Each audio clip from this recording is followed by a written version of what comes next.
So I have been in the web industry since 1999 when I built my first website, but I've only been in the agency area since 2011. So I was a freelancer or solo for all the years prior to 2011. I had an agency which I sold in 2017. And then in 2019, I somehow ended up back in the agency game after acquiring one. So I have been on both sides of the coin, hoping I can share some insights from that with everyone today. Very, very cool. I guess I'm about 20 minutes south of you, Luke. And yes, yesterday was 34 degrees, which is reasonable, but it was about like 100% humidity, which is atrocious. If you're familiar with Mhm. Queensland weather, you know exactly what I'm talking about. Cameron, want to intro yourself? Hi, I'm Cameron and I own Shorty Designs. I'm based in Victor Harbor, which is about 100 k's south of Adelaide. Formerly a Queenslander, but not there anymore. And yeah, I purchased Shorty Designs earlier this year. I'd been working at a larger agency for about 4 years, and Shorty Designs is one of the brands that they operated. And yeah, just over a year ago, the boss decided to retire and close down the business, and then ended up selling part of the business, including the Shorty Designs brand, to me. So yeah, that's how all that happened. I'm probably a little greener than some of the other folks on the panel here. You're still very new into running a business, but yeah, so that's my experience with buying and selling agencies. Very good. And you're down in Adelaide. I think, Cam, you mentioned the other day that you were going to line up day three at the cricket, which I'm guessing all sort of went wrong because the cricket was finished by about 1 hour into day three. Did you attend? Day two, I was there. Oh, Oh, you so I did saw go day Travis two. Head's ton. So, and then we Oh, that took was like five worthwhile. wickets in the evening session. So it was a really great day. Oh, day two was good. That was worth it. Very good. Gary, intro yourself, mate. Yeah, good afternoon, one and all. Yeah, Gary Wise. I'm based in Brisbane. Bit of a Queensland theme going on here today. I've been in the agency space since 2008. I've launched three separate branded agencies, acquired four, and recently just sold one. So certainly not a single rodeo for you, mate. You've sounded like you've jumped around a few times on both sides of the equation, buying and selling. Very, Yeah. very cool. Excited again. Thank you so much for joining. There's a lot to cover, and this conversation can go in many different directions. Obviously, buying and selling, two sides of an equation, which is interesting. But I feel like let's maybe we'll try and roughly split things down the middle. Let's start with a selling conversation. We'll see where that goes, and then we'll sort of maybe shift into the buying conversation, see that where that goes. So, starting with the idea of selling, I would presume that the motivation for selling an agency can be very varied. Someone, I don't know, maybe attendees have had the experience where it's the 24th of December and it's 10 p.m. and you're answering client tickets and you're just burned out and you're like, I'm selling this thing. Or you've had a great experience and you've built a fantastic business, but you're considering what's next. Next, like again, the motivations I can imagine for selling any business in general, but an agency could be very, very varied. But Gary, just to you first, mate, I'm curious, like the moment where the thought, like, you know what, maybe I should sell this business, like that moment, that thought, like, what do you feel like is the first couple of questions you should be asking yourself? Mm. Uh, Keeping it real simple, really dig deep on the why. Um, because I think the why is going to shape what the sale, in fact, looks like. For example, if you're looking for a quick exit because you're trying to take advantage of a new business opportunity, or there's another project you want to get involved with outside of the space, or there's an investment you want to make, or there's some reason why you need cash in a hurry to do something else. I think you've got to understand that why, because that will shape the sale. So if, for example, you're looking for a quick sale, then you're going to be what's called a motivated buyer. So you're probably going to be open to a lot more creative deals, and we'll talk about that I know, a little bit later. But if you're sort of going, you know what, I'm happy to stick around in the business. I'm happy to sit and wait for the right buyer, the right price, the right opportunity, the right time.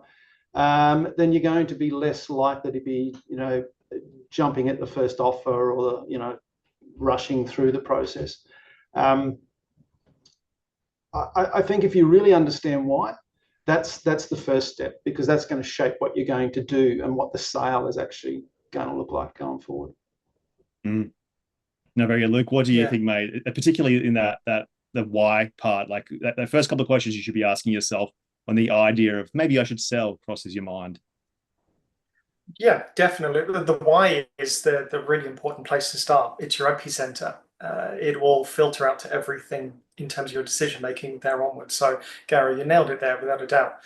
The why for me, to put a case in point, when I sold my last agency, was uh, pretty much wrapped around that burnout facility, and it had come at a time when my first child had recently been born, and it was just a lot to handle this business and this personal life.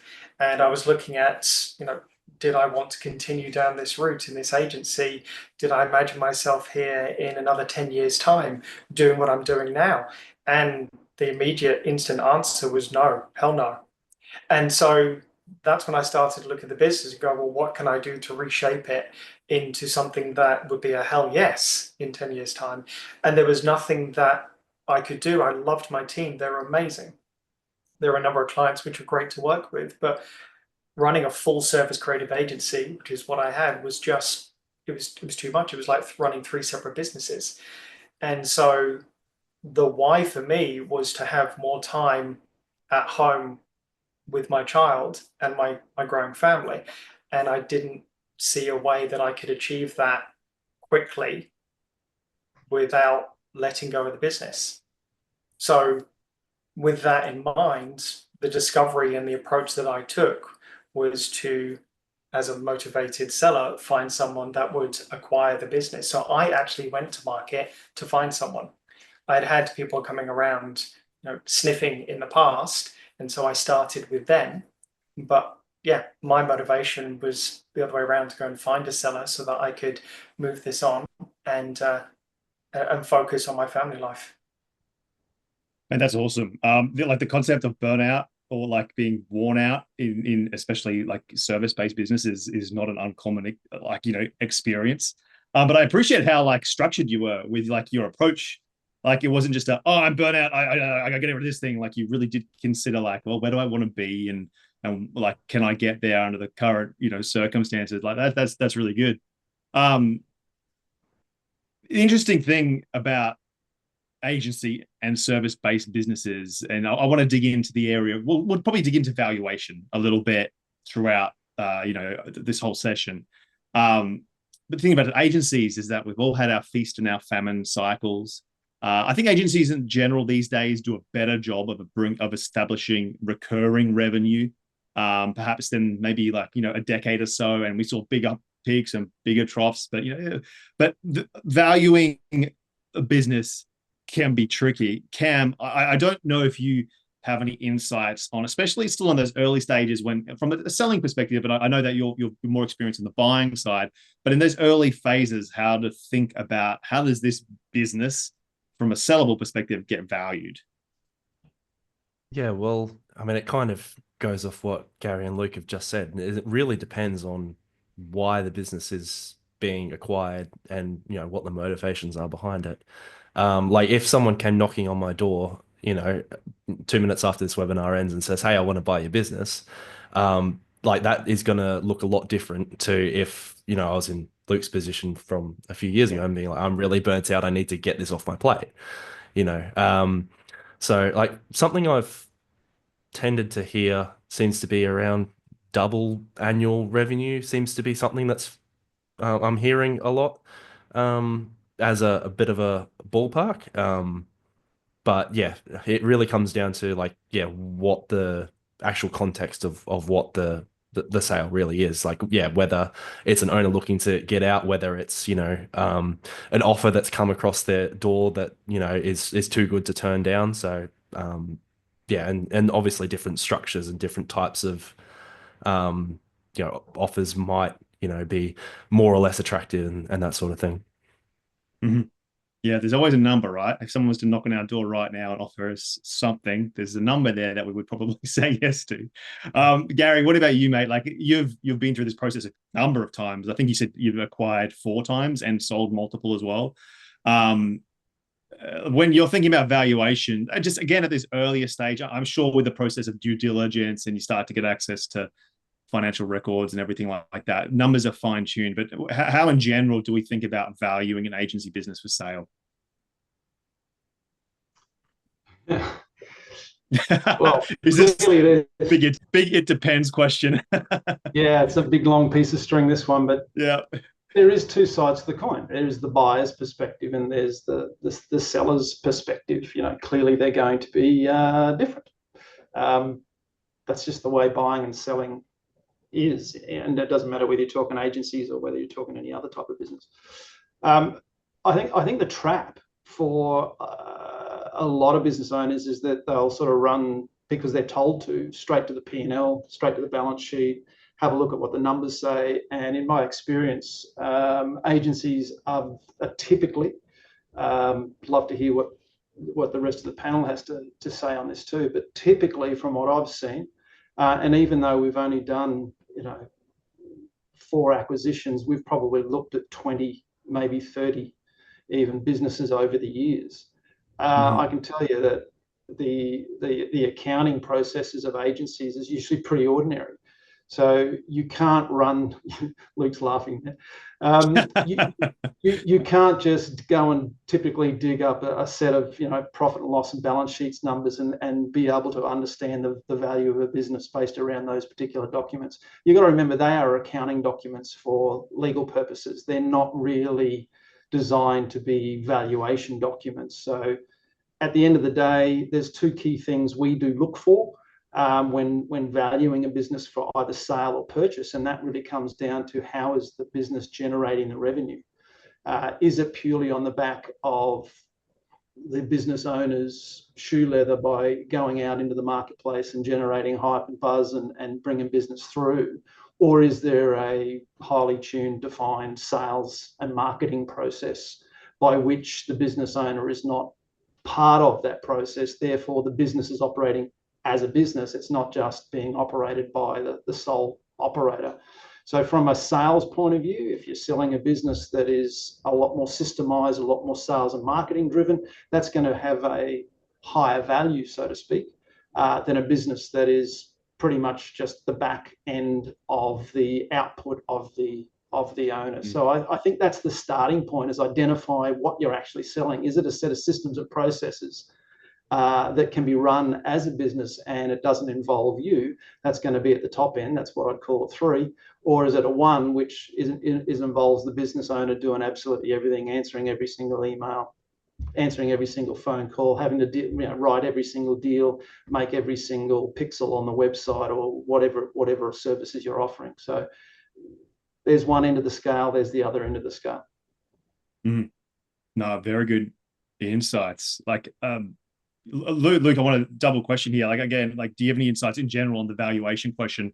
How would you think about valuating an agency? But going into what Gary was just talking about there, like understanding the structure or the pipeline or whatever, how business is generated and then executed on in the business.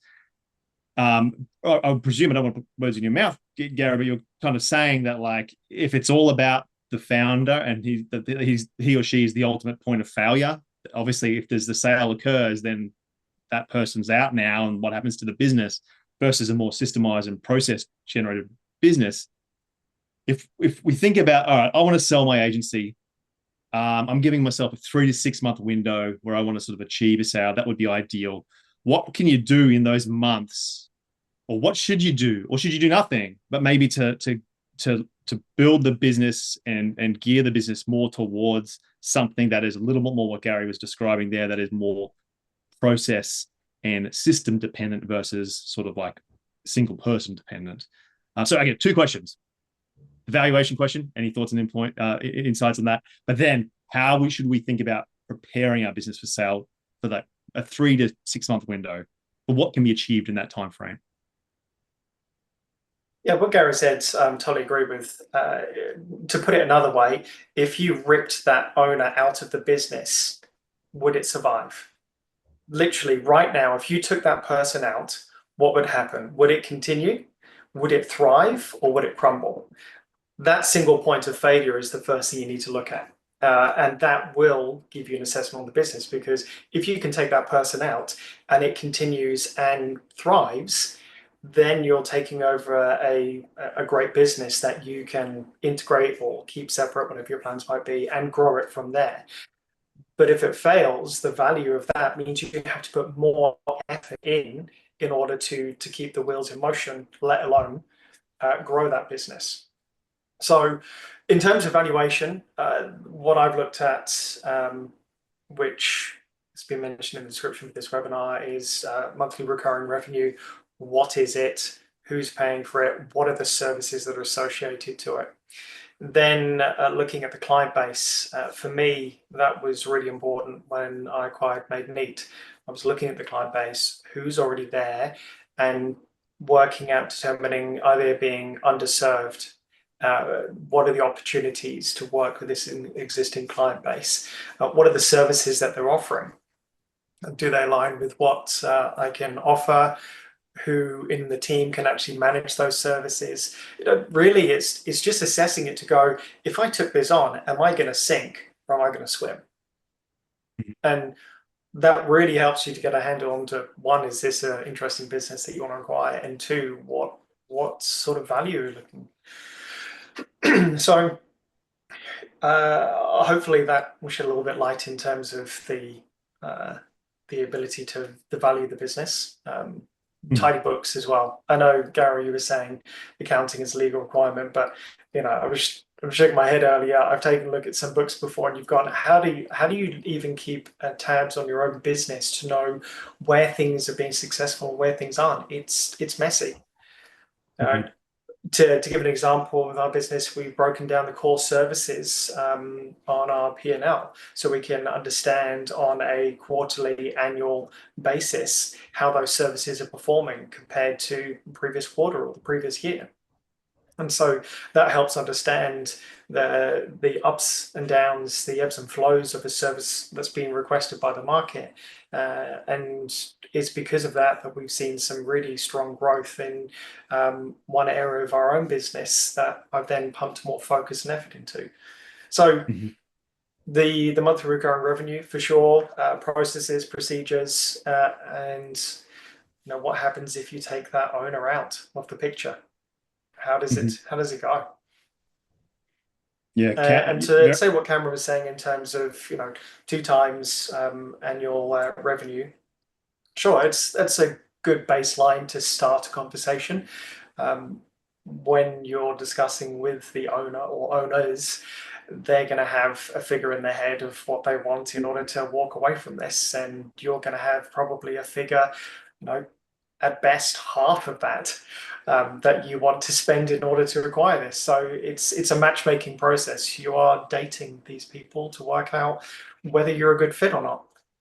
No, that's very good. I love the way you both framed it, actually, like the idea of like, if we rip the founder or the owner or even the core leadership team out of this business, what does it look like? Does it continue to function, thrive, grow?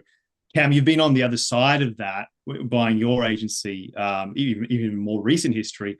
How much has that impacted, or how much did it impact your buying decisions on the other side, like seeing the operations and the way that, okay, I want to move the previous owners and I'm going to step in? Did you ask yourself those kinds of questions, and how much did that impact your purchasing decision? Yeah, so like mine is probably a little bit of a unique situation where I purchased the business from within the business. And that's part of why I followed through with it when I was given the opportunity was, most of these clients already know me and they already work with me.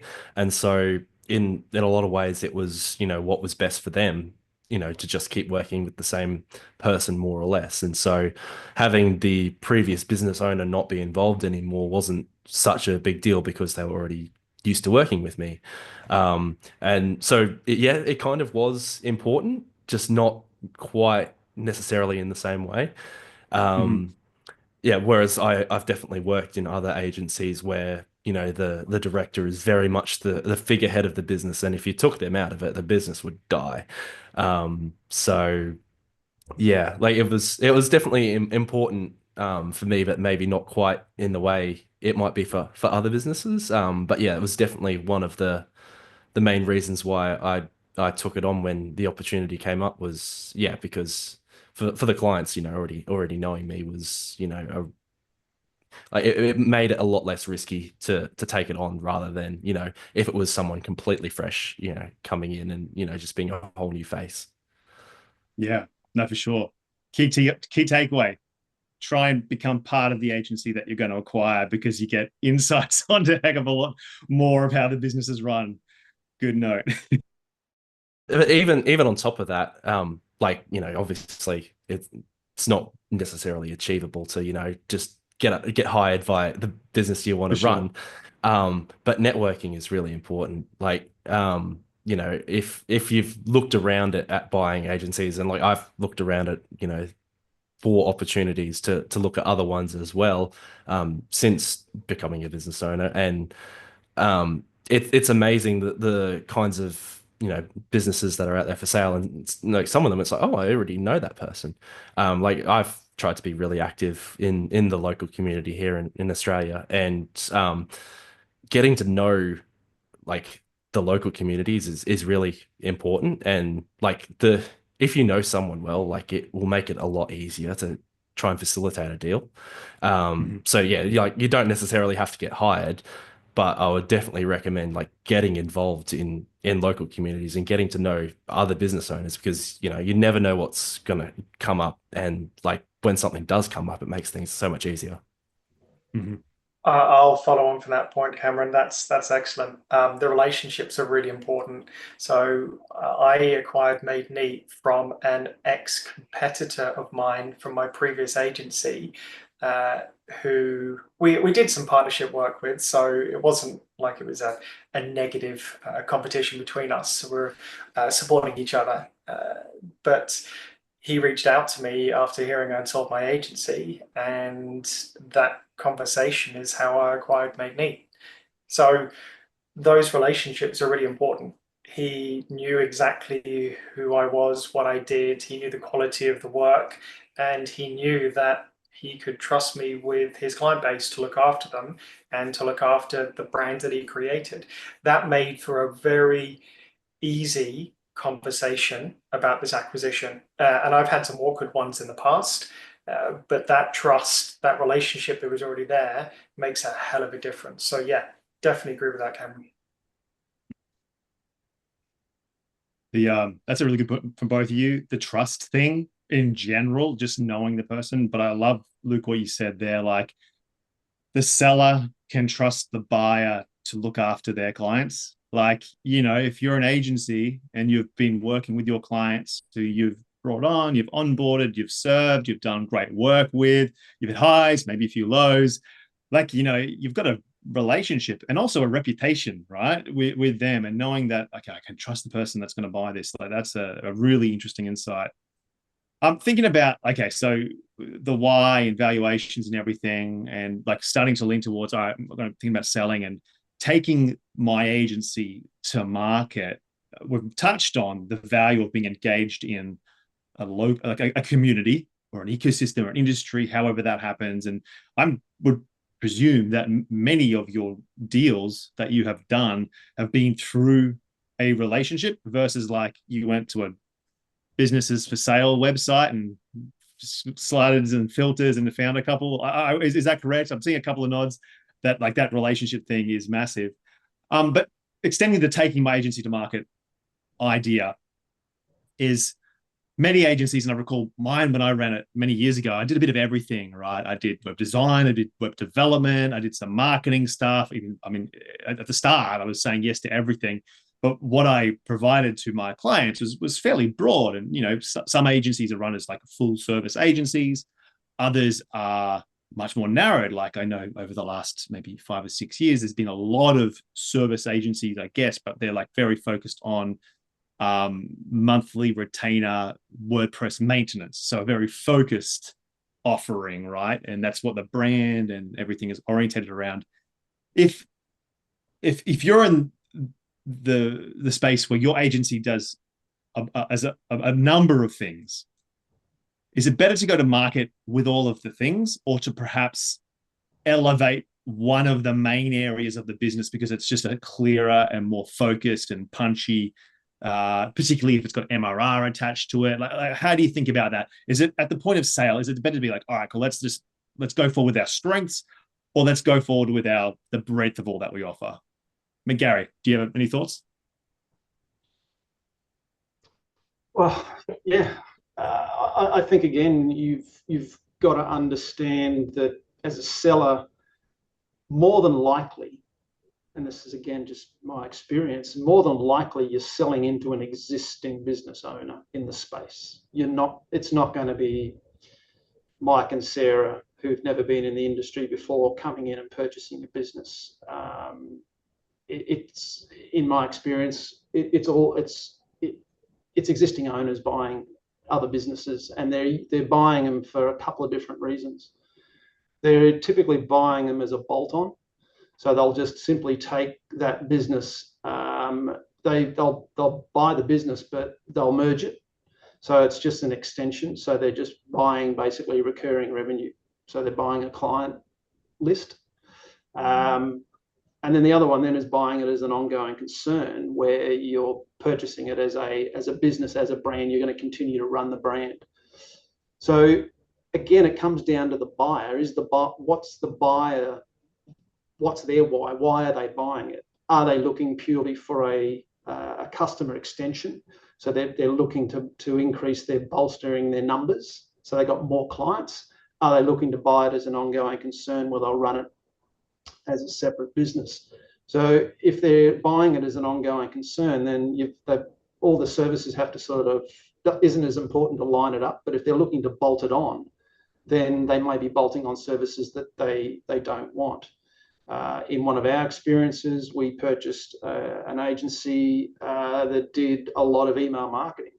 One of the first things we did in the first couple of months was actually sold off the email marketing side of the business. So we purchased this and then moved it on. So we didn't want to clutter up our own service offering and get involved in email. We just spent years getting out of it. We didn't want to instantly get back into it. Same thing with little things like domain name management and DNS. And some people want to be involved with that as a full service, others don't. So I think it comes down to me personally. Again, know why you're purchasing the business. We also purchased the business for a geographical expansion.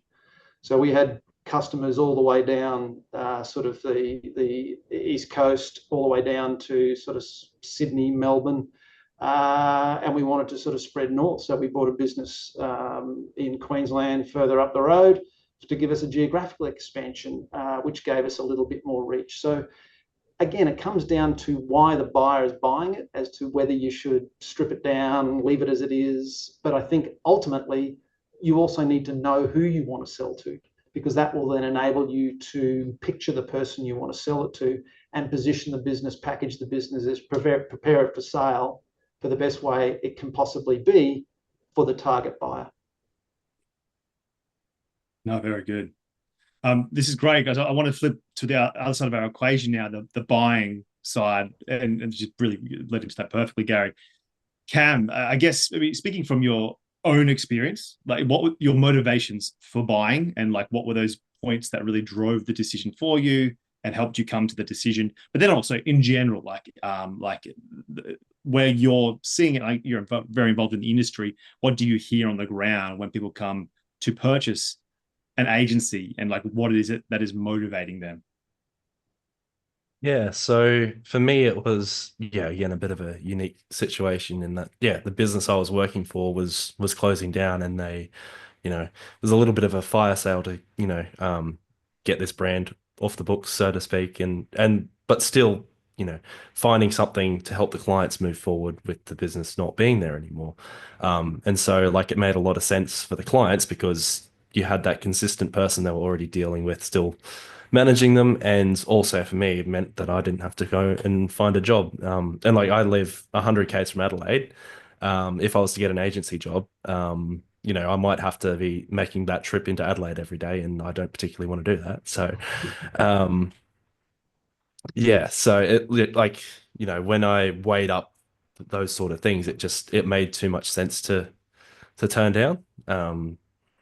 Yeah, so um, like I have been looking at potentially other opportunities as well, and like for me personally at the moment, if I was to purchase something, it would really just to be to accelerate growth. Like obviously, coming into business for the first time, starts slow, even though I've inherited clients and, I'm not exactly starting from zero. It's still not the same as, getting a nice developer salary at a large agency.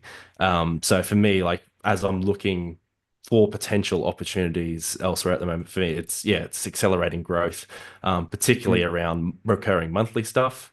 Um, like, um, you know, and there's some businesses like the real focus of what the benefit of buying might be different. Like if like some businesses, the brand is really important and has a lot of authority, whereas other businesses, it might be the client base or monthly recurring revenue that's really important. Like for me, if I was to buy another agency, I wouldn't look to maintain the existing brand. I'd look to, integrate it into my own systems and, just let the brand die because I've already got something unless it had more authority than the one I already have. But either way, I'd still be looking to bring it all in under the one roof.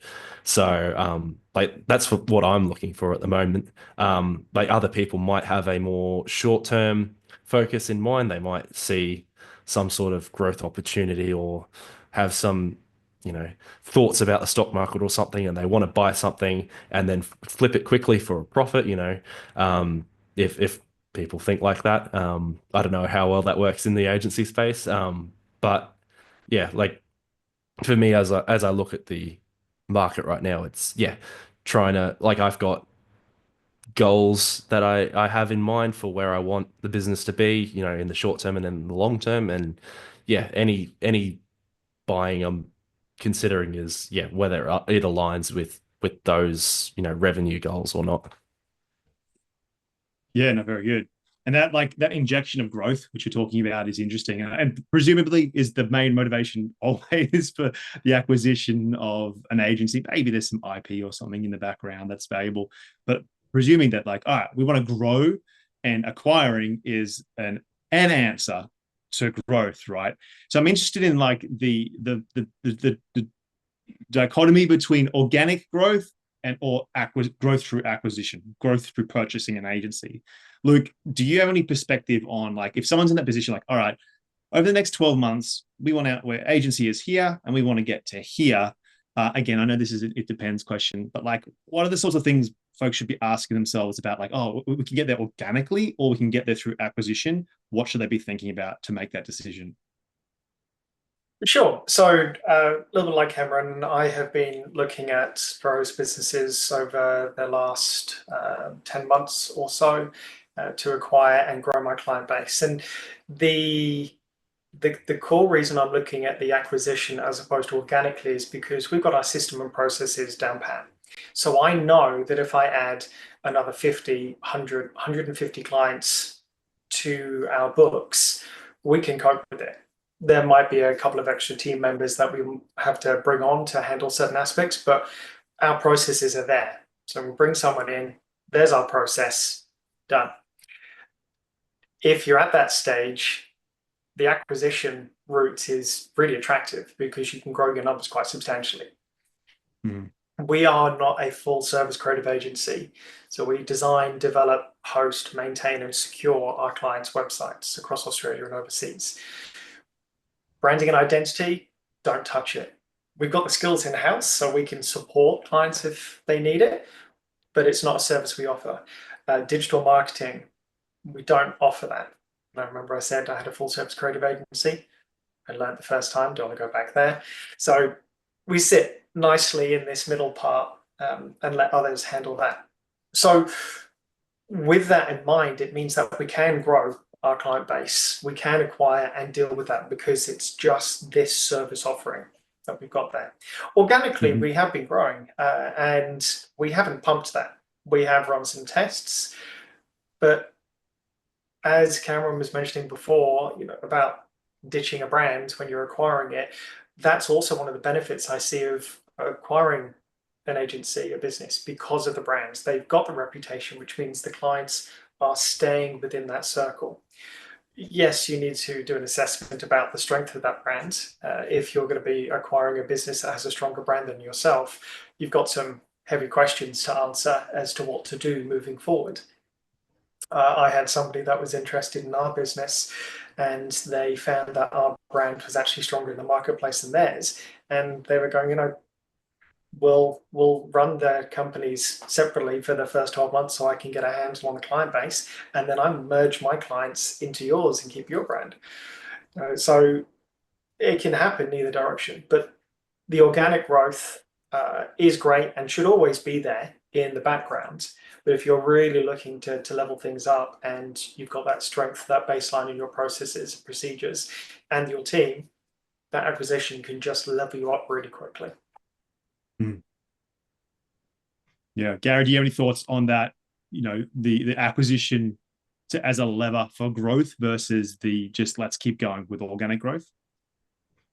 Yeah, not much more to add than what Luke just said there. Well summed up. For us, yes, organic growth was incredibly important. We have a marketing side to our business and always have had. Therefore, and I don't introduce that as into the conversation for other than we know how to market, meaning we could go and create demand, we can go and create and sell our services. So that's how essentially the business grew, was through our own marketing efforts. Obviously on the ground efforts, me doing what I needed to do to bring the business through the door. But yeah, it was then accelerating the growth through acquisition was our strategy. So that's why we went hard against the acquisition model, but at the same time maintained our organic growth, and combining the two has really, really served us well, because you're not going to do an acquisition, you've got to wait for the right opportunities. And I think that's the big thing, is you've got to be prepared to have a look. You've got to be prepared to walk away. Not every deal is going to be right. So, just constantly stay in the market, assess it, each one on its own merits. But at the same time, you need to take care of that growth. But as Luke said, if you've got robust systems and processes, it may just be a resources issue. And from that perspective, acquisition makes perfect sense. But if you're not systemized and not process driven, then acquisition may not necessarily be the path for you, because you don't have the base by which to grow a large number of clients very, very quickly.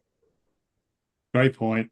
And even again, like your other point about like being prepared to walk away, I think you said you acquired 4 but assessed 30, so obviously you've walked away from a few, I would presume. Like, are there any red flags that like you have seen pop up? Everyone loves a red flag question, right? What is it like if we're looking to buy, we're looking to acquire for growth? Are there just some things that through your experience, like, oh, I wish I knew that on my first round, because I would have spotted that. If I'd spotted that, I would have just backed away. Red flags. Any red flags that you've come to sort of experience? I'll throw my big red flag out there, and it's the word churn. This can be a real tough one, but it's part of your due diligence. You've got to understand the churn rate with the business, because every business has a churn rate. No business maintains 100% of its clients throughout the year. Us included, for a number of different reasons. The client will move on through no fault of your own. for 100 different reasons, right? It doesn't really matter the reason, but there's going to be churn.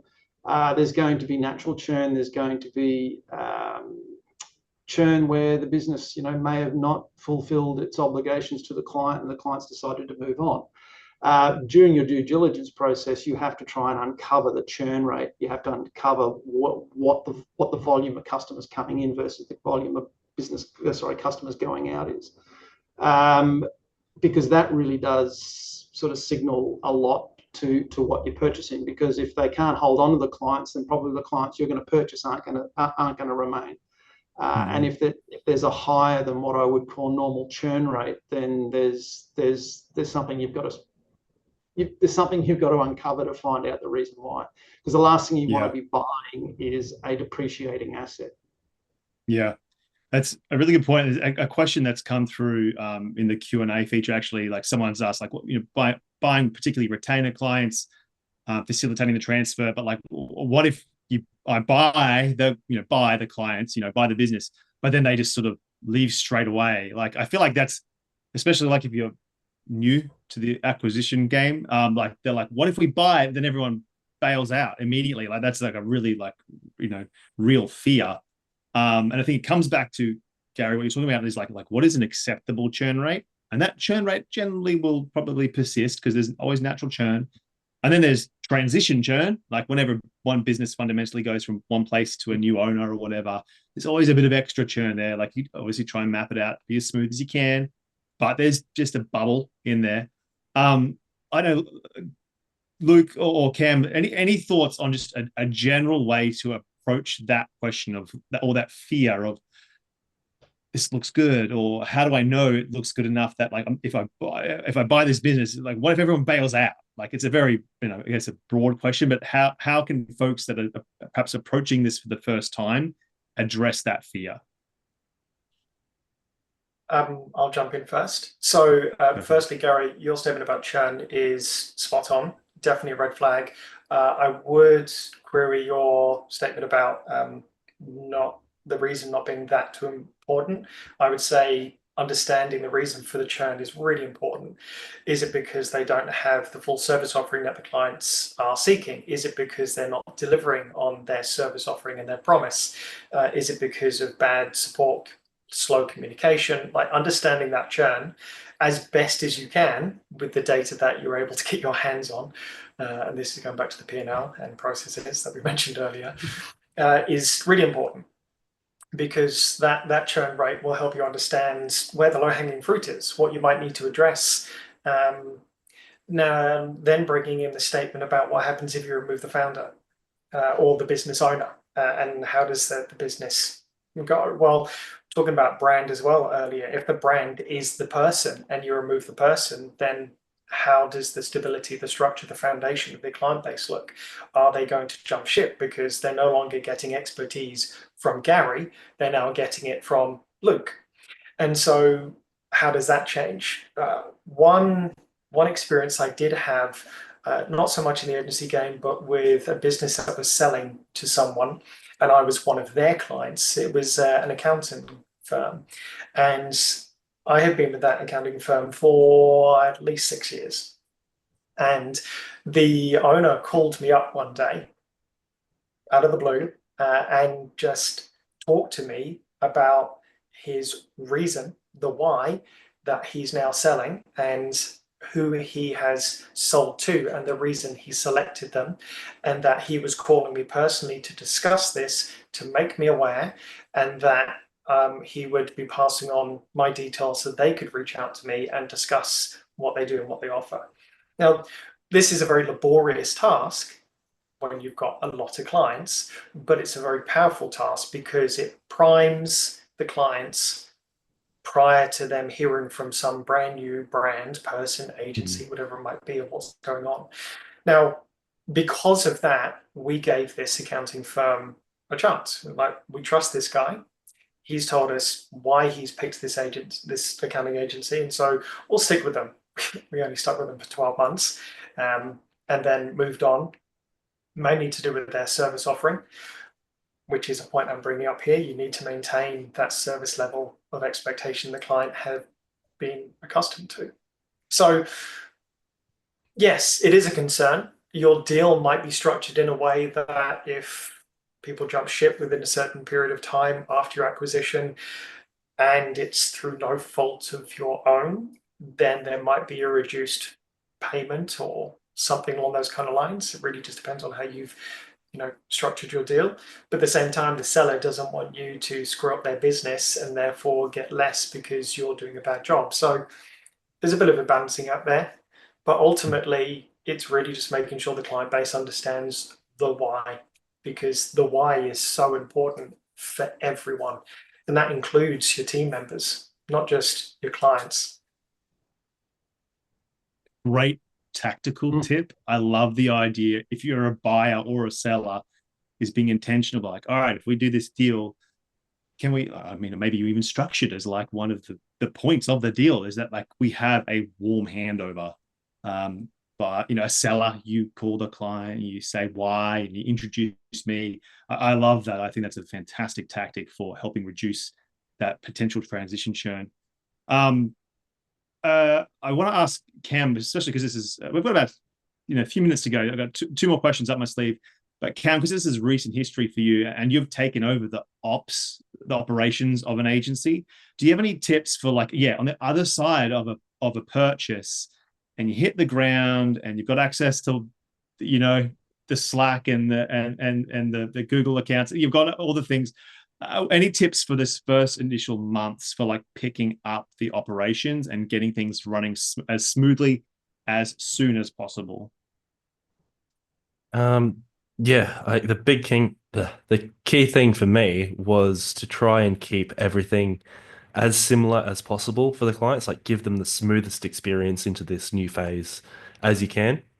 So like for me, it was, same prices. Like that was a big one. Like most of what I took on was like monthly recurring maintenance stuff. And so keeping all the prices the same just meant that all that they were doing was paying into a different bank account. Um, I was lucky from my end that like part of my role previously had been to set up a lot of the internal development processes. So I already had a lot of that in place and was able to just transition most of that and, improve some of that as well as I moved them over. But yeah, trying to keep things as easy as possible for the client so that you're avoiding that sort of churn. Like if you make things hard for the client, then, they're more likely to disappear on you. So like obviously the clients are, what's most important out of all of this. Like without clients, there's no business. So yeah, making sure that everything is as simple as easy as possible for them. Yeah, like sounds like Luke had a really good experience with the accounting transition, whether the service matched up or might sounds like it might be a bit different, but like that sort of thing of having that introduction, having those conversations with both the previous owner and them talking to the clients, explaining the situation, the new owner being able to introduce themselves and build that relationship before you've even started, and yeah, all those sort of things, like the less work clients have to do and the more assurance you can give them that things are going to stay the same or get better, then yeah, the better. No, that's very good. I'm hearing as well that you get that nice warm handover, good, and then in the early stages, just make it as smooth and bumpless, as possible, and maybe even that means retaining some of the previous processes, even if they aren't exactly the way that you want it to be, and introducing change later, just as the relationship is reestablished. Versus cool, everyone, day one, welcome to the new company, we're your new owners. And where you do things like this, not like that, friction, right? So don't have to ram home or rush the transition experience for the clients. One more open question, because it's come up a couple of times in the Q&A in different formats. And I think it's a bit of in response to something, Cameron, you said earlier. You sort of said a double annual revenue thing, but people are asking are there any industry benchmarks? How do you set a price? And again, I know it depends and it's based on the buyer's motivation. But again, are there any industry benchmarks? Is there a general sort of process or if people love a good equation, or it's a way of thinking about putting a price on the value of a business when it's going to sale. Any final comments or elaborations on that point? Yes, we have a very defined set of financial parameters when we're doing an evaluation on a business, and even preparing one for sale. Industry standards, look, it depends what route you go down. If you're going to engage a broker, the broker is always, in my experience, I have no issue with brokers. I'm not a broker hater. I'm not a lawyer hater. Had plenty of experience with them, but at the end of the day, they're going to probably overpitch if you're a seller. And obviously, it's up to you to try and, uncover the real value of that business. If I was to give you a ballpark, I would be looking at, you need to be looking at somewhere around about 2.5 to 3 EBIT. So that's basically profit, 2.5 to 3 times profit. I think you're relatively on the money. And then based on your due diligence as the buyer, you then have to be able to justify your offer as to why you're going to be going in with less than asking price. I think that's the key thing, is really do your due diligence.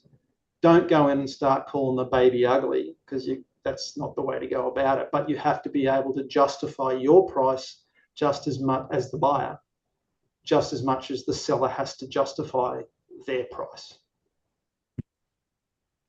Oh, very good. Luke, any thoughts on that point? Definitely on the EBIT. There are actually, if people want to look it up, there are publicized ratios for 2024 for the EBIT multiples. So it's a good way to start looking at it. Again, if your books are not tidy, it's going to be hard to get accurate numbers that you can be confident at. So if somebody is looking at selling their business, clean your books up, make sure everything is filed correctly, categorized correctly, and then you can use these online calculators to work it out if your accounting software doesn't allow you to do that in itself. Yeah, look, that's a really good starting place for the conversation. And then that's when you start to open up the shell and look at how are they managing it internally, how are they handling their staff, have they got documented processes and procedures, what are the service providers they're using. You then start to look at whether the baby's ugly or not, and how you can adjust your offer. You want to be careful of the subprime mortgage situation that happened with the financial crisis, and I don't mean that in terms of getting a mortgage, but I mean in terms of what rubbish is packed in there in the client base. They might be shiny clients that they're showing you. Look at these are amazing ones. Behind them, they've got this plethora of clients that they should have fired a decade ago, but they're keeping there because there's some recurring revenue, and they're easy just to keep going and deal with the hassles of whatever their requests are at that time. So yeah, the EBITDA is definitely a good place to start, and then break it apart from there. No, great points. Very, very good. Well, look, everyone, we are at time. I appreciate Gary, Cameron, Luke so much for joining us today. Again, this panel has a heck of a lot of experience on this topic, so hugely valuable. If you're watching this, be it live or in the recording, we have our WP Engine Agency Partner Program. If you're not part of this program and you are an agency, I truly encourage you to check this out. There are a lot of benefits to you, which are going to help you facilitate, your operations, the growth of your business. So really, that's the URL is wpengine.com/agency partner program. And if you want to follow Gary, Cameron, or Luke on their socials, you can find Cameron at Cameron Jones Web almost anywhere. I'm guessing that's at Facebook and X and Instagram or wherever. And you can find Luke and Gary on those LinkedIn links there. I think that is it. I appreciate everyone for joining today. The recording will be sent out sometime within the next day or two, and feel free to pass that on to anyone in the industry that you know and who might find value out of what we've covered today. Appreciate it, and thank you so much, and we'll see you at the next one.